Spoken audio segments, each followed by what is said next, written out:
Welcome to the REDATS channel. My name is Hubert, and today I'm going to show you how to calibrate correctly in the REDATS W-100 balancer. Enjoy watching.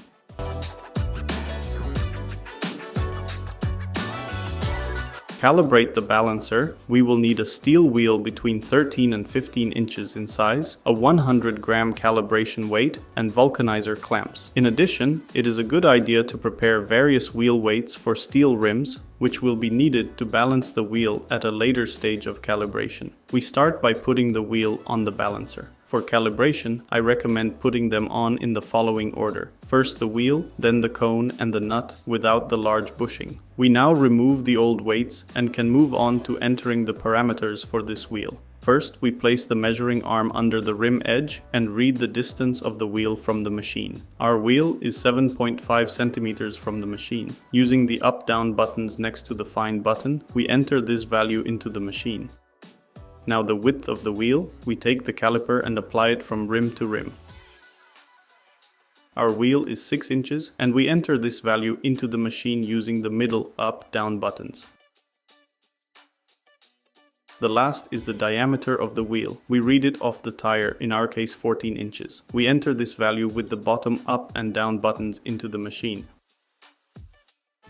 We can now proceed to the initial calibration of the machine. To start it, we press the two buttons Find and See. The display shows Cal, so we start to spin the wheel. An important point: to make the calibration come out as accurate as possible, do not use the wheel brake at this point. Allow the machine to lose speed on its own. An LED light that is on in the display indicates that the shaft speed is too high. When it goes out, the machine starts measuring. When Add 100 is displayed, we can use the brake to stop the wheel.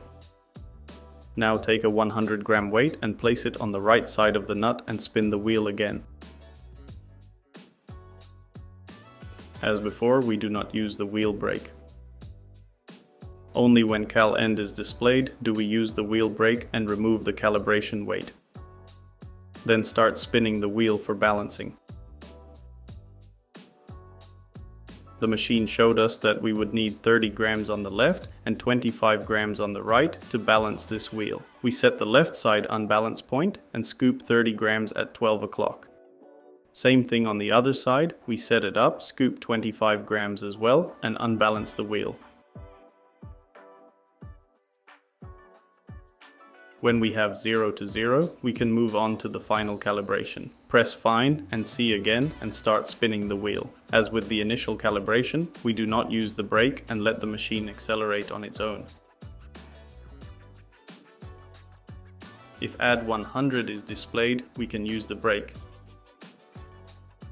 Now take a 100-gram weight and put it on the right side of the nut and spin it again.